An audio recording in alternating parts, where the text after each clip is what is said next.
پھول۔ تو اے گروہ جن و انس، تم اپنے پروردگار کی کون کون سی نعمت کو جھٹلاؤ گے؟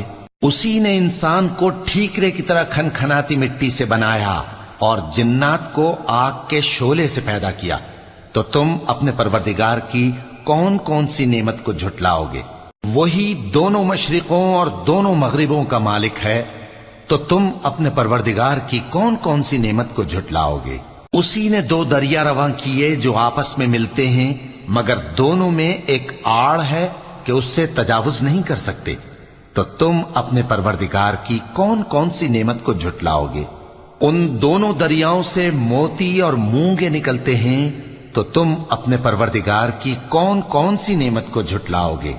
اور جہاز بھی اسی کے ہیں جو سمندر میں پہاڑوں کی طرح اونچے کھڑے ہوتے ہیں، تو تم اپنے پروردگار کی کون کون سی نعمت کو جھٹلاؤ گے؟ جو مخلوق